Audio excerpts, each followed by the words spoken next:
Okay, one quick note about playgrounds. On the side, you'll see these little bars, and if you click on them, you'll shrink them up. So, aha, I can hide my work.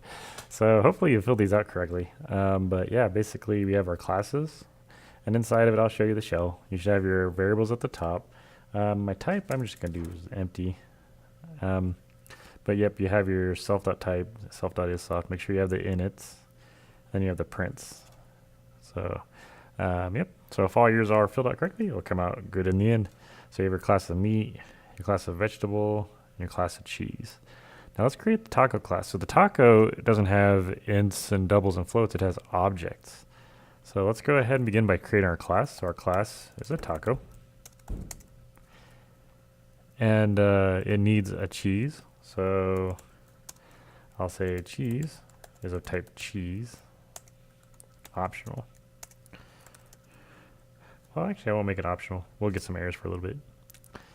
My var vegetables is an array of vegetables. And that one we can fill out as an empty one. So I don't want to go down too far. Now we need our meat. Var meat is of type meat. And var shell is of type shell. So I'm using the same name as the class names, which can be a little bit confusing, but the lowercase is the property, the uppercase is the class. So let's create our init so that we don't have any issues. So we need to initialize with a cheese, which is a type cheese. So it's the same init as before, we're just not passing in ints, bools, or doubles, we're passing in classes. We have our vegetables, which is an array of vegetable. And we have our meat, which is a meat.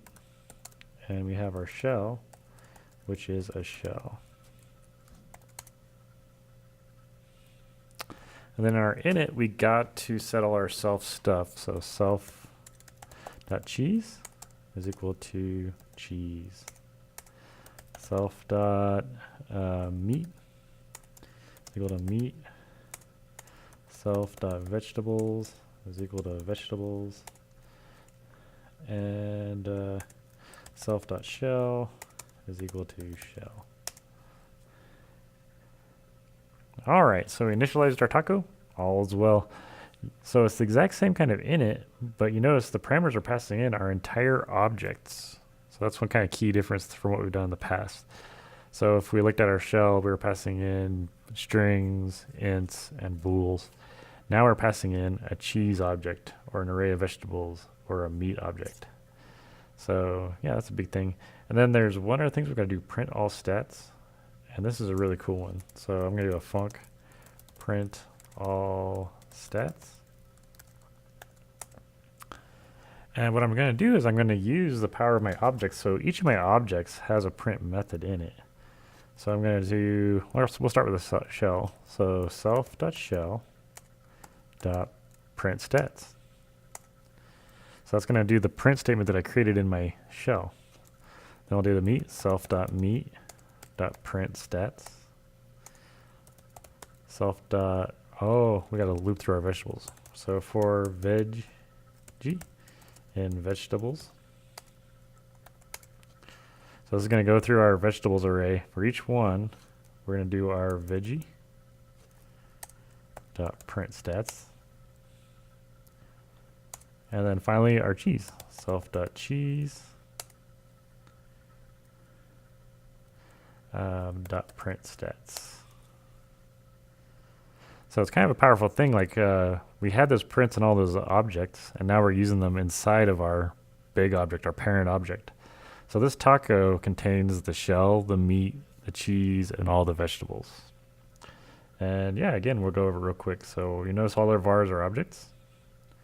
We init the exact same way we did before, but we're passing in objects instead of variables. Like, well, they are variables, but instead of like the default basic variables. And then when we do the print, we're kind of just going through, we're printing our shell, our meat. We loop through our veggies array, so our vegetables array, and get each veggie. We print out each of their own stats. then we print out the cheese. So go ahead and get yours like that.